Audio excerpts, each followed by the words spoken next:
program, continuous monitoring approach, on an on-site audit conducted by International Station Organization from September 6 to 18th of this very month we are in, and this is very year 2023. The international audit was undertaken to evaluate the effectiveness of Uganda's safety oversight system, the compliance with ICAO standards and recommendation practices.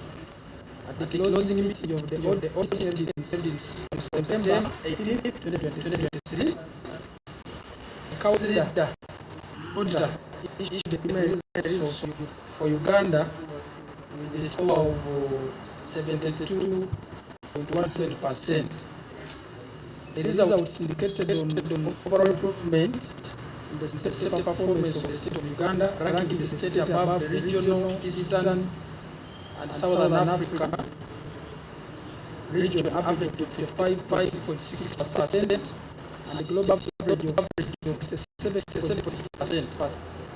The audit is a vote of confidence in Uganda's aviation safety system, which shows the entire international aviation community that the country complies with the ICAO standards. It is also important to note that Uganda has never registered and did not register significant safety concerns.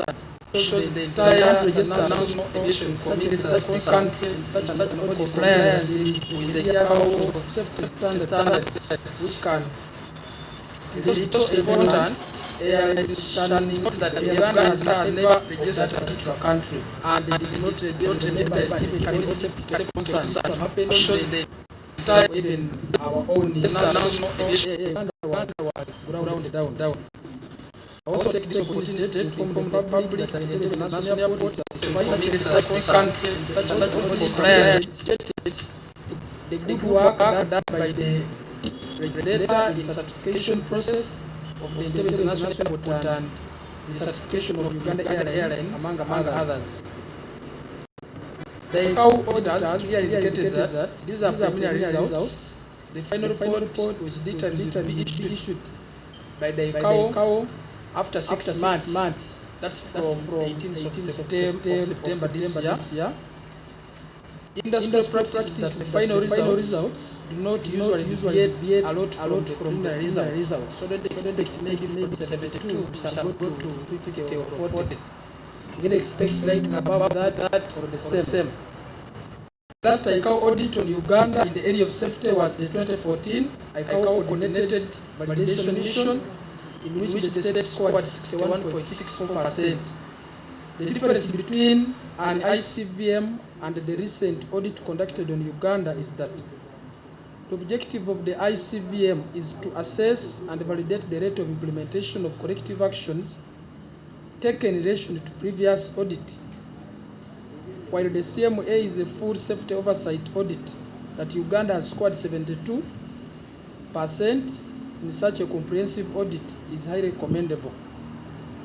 Prior to this, the other most recent audit conducted by ICAO on Uganda was the Universal Security Audit Program, in which the country scored 81.8%. That was in 2017. And that was well above then the global average of 72%. Back then, that score earned Uganda special recognition at the 2019 ICAO General Assembly in Montreal with award of ICAO Presidency Certificate in recognition of the excellent performance. The security audit is totally different from the audit. At the above record in both audits is testimony does commit to upholding the highest standards of safety and security in the aviation industry. ICAO is specialized United Nations agency responsible for the promotion of uniform development and organization contracting member states. ICAO develops harmonized standards and recommended practices for member states to implement. Uganda became a member of ICAO, that was in 1967.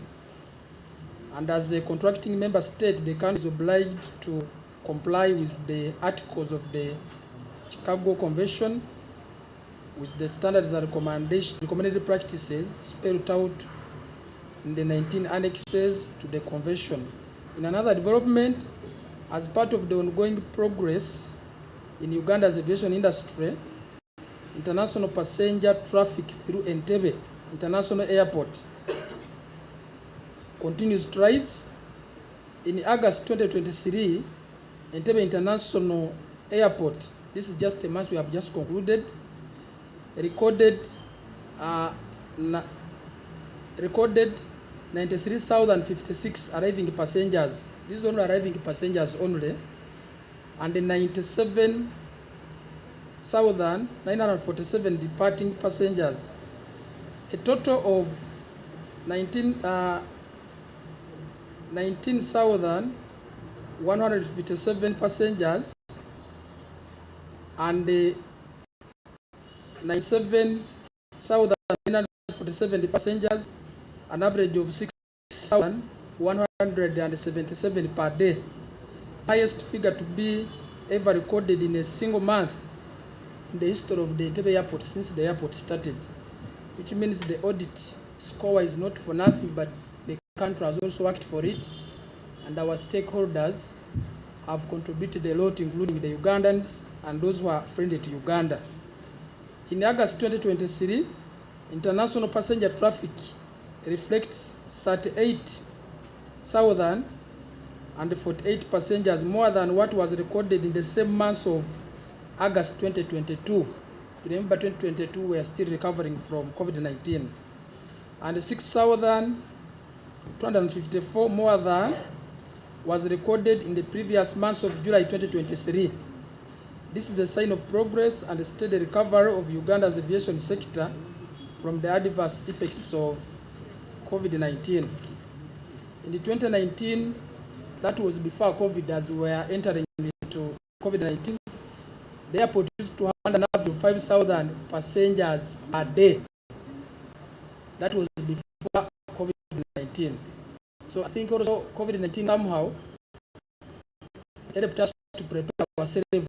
That's why we have been able to source the other over 6,000 passengers per day, which had never happened. A total of 1,219,189 have been handled during the period between January to August 23. This very year we are in, compared to 1,000,000 total of 862,000 passengers in the period of January to August 2022. You can see the difference between 2022 and the 2023.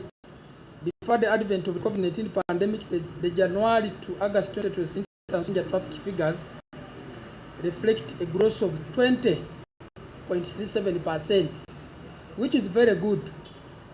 And someone who may come up say maybe the audit was a by the way. This is a proof, so that really Civil Aviation Authority of Uganda is in control of the aviation sector of Uganda, and when it scores 72, they really worked for it. I will give you a write-up where you will see the table compare from 2019 to 2023.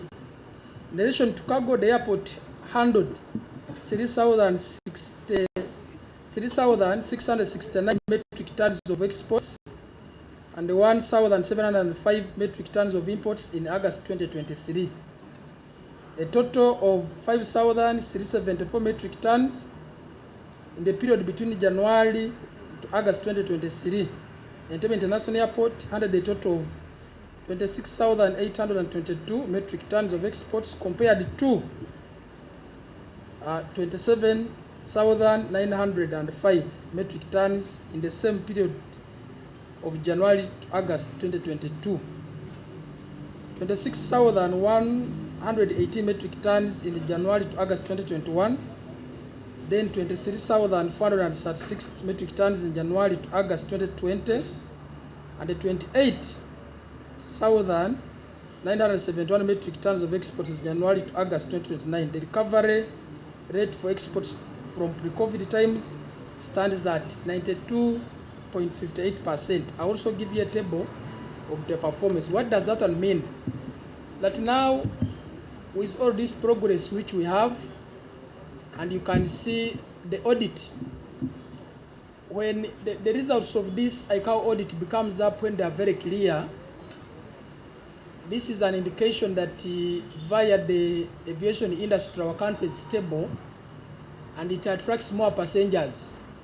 There are passengers who are very conscious before they travel to a country, is the airport. They go to look at how is the performance of this airport, security-wise and other things.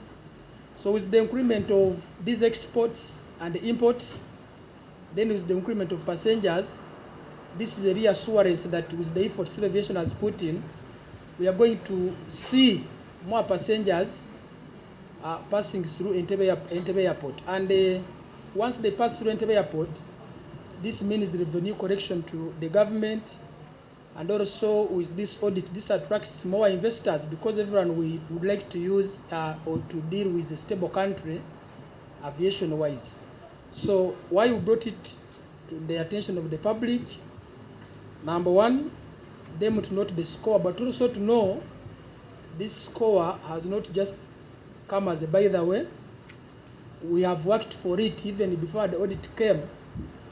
The government was already in place to handle these things, which can ensure that the audit scores them very highly.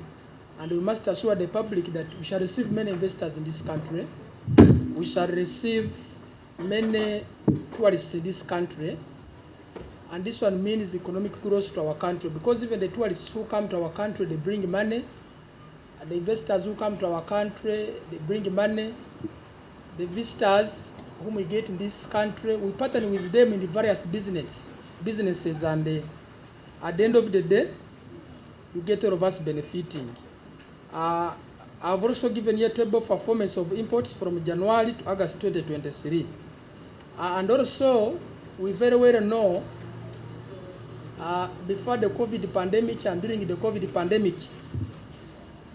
we had a lot of challenges, but some of these were created by people who don't wish well government. For example, this question will rise up where some people were alleging the airport is soon being taken because of a lone drone. Some people getting clips from different places, they attach them to Civil Aviation Authority. But if this one was true, because the audit looks at all of that, what's the general behavior of our staffs at the airport?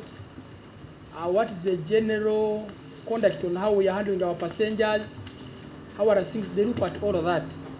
And some of those challenges, I also wish to share them with you.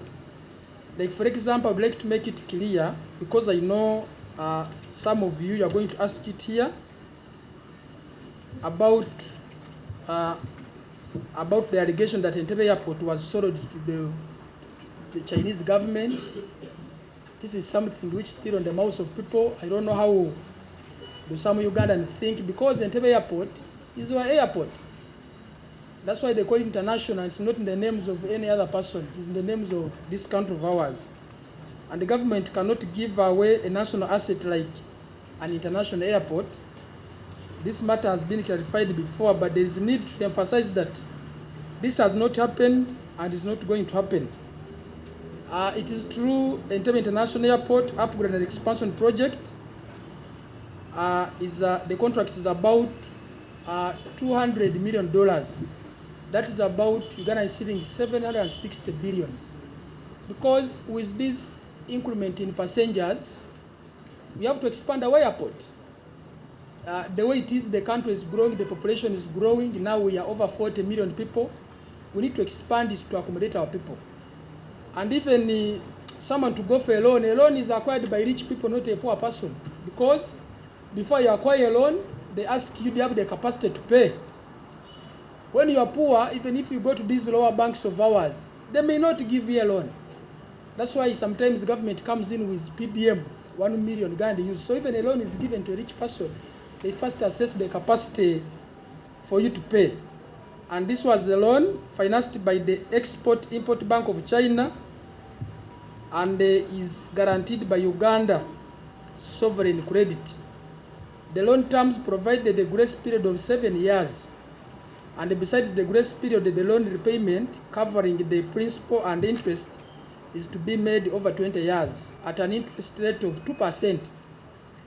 These are very competitive terms, and not many lenders provide loans at such a rate. They provided it to Uganda because we are good at paying back. With or without loans, we can still proceed, and the country will be economically stable. The clauses in the financing agreement, which were described in some media reports as toxic. These were individuals who slept and woke up in a dream. They gave something which are contrary to what we have. Toxic are typical clauses in financing agreements for projects of this nature, which is a customary practice in project financing. There is no exposure of Entebbe International Airport the risk of attachment by Exim Bank of China in any way, as many have been implied in social and traditional media. It is also not true that Entebbe International Airport was mortgaged, because the airport was never used as security for the loan. The Attorney General also openly clarified this issue on the floor of Parliament, and the government is committed to meeting the loan obligations and has no intention to default on the loan terms. Uganda enjoys cordial and mutual beneficial relations with the People's Republic of China, which has been a key and a strategic development in the partner states. I know that one will come up because someone will say, okay, we are scoring 72%, Civil Aviation, thank you very much. But now you mortgaged our airport. Those are false allegations, and whoever mentions it doesn't wish Uganda very well. You very well know, for someone to score 72%, we have seen, if you look at globally, that's a very good average score. But I repeat this, it doesn't come up because Entebbe Airport, it has got things to do with security. It has got things to do with management of airport. How do you handle your people on arrival and departure? How do you handle cargo? Which kind of staffs have you recruited at different levels? Even those subcontractors we use at the airport, which are they professional? We just pick someone without skills and input. So it shows that Civil Aviation has done its part. And even how do you use your airspace? Are you in control of your airspace, or it is controlled by other people? Even which type of airline do you have in this country? There are many of airlines from different countries who wish to come to this country, but the regulators, Civil Aviation Authority, they look at it. When you come, can you be able to continuously serve the purpose why you came into this country? So they look at all of those things, even the discipline. The directors we recruit, the board members we have, the political head is directly managing that very sector, the head of this country. So they look at a lot of things. How has been your performance previously? How does your national airline perform? How are your domestic internal flights? How do you do it? So they look at all those ones. That what has made us to score the 72. Then also they look at, yes, the country is growing. Do you have any room for future expansion? That's why you see with the expansion of the airport, we have it. How did you perform to save the people's lives when the COVID-19 came in? Are you expanding the aviation sector somewhere? They look at all those things. So it is the efforts of all the stakeholders we have, because Entebbe International Airport does not operate alone. We have UPDF there, we have Uganda Police, we have immigrations, we have many stakeholders, Ministry of Health. So this has been a joint effort, and with the 72% score, that means aviation-wise, we are steadily improving, and we are moving up. I know you might have a lot of questions. Maybe someone may also ask to bring evidence that maybe the audit was carried out. This is not a figure you have not done within your rooms. You see an audit to come in, audit to publicize it in the country. It's like an exam. So an exam, someone sits silently, you see the person on graduating. So now this one is like when they give you a transcript, if you need it, then they tell you to come back to graduate. What qualifies you to graduate? It is the scores that you have passed all the exams and you don't have any retake. So via aviation industry, the ICAO audit, we don't have any retake. But what we promise the country, we hope to improve further, to see that we also score even 99 or 100 in the future, because the more we score, the more it attracts more investors in the country, more airlines in the country, more passengers in the country. So with those very many words, I thank you very much, and I would like to thank the Civil Aviation Authority. The director is there, the director is here, public relations and other people. I would like to thank the government of Uganda. I would like to thank all the stakeholders in the government who are very helped us to achieve this, and those other partnering states who give us business to ensure that we improve and we reach on the score 72.17%. Thank you very much. Thank you very much, Honorable Minister. I wish also to congratulate you and UCAA for such wonderful results. Probably you came with a first-class degree. At this moment, allow me to move around with the microphone so that we can gather questions, and then we have Uganda. Nzija. Do you have a question on this side? What do I need to do?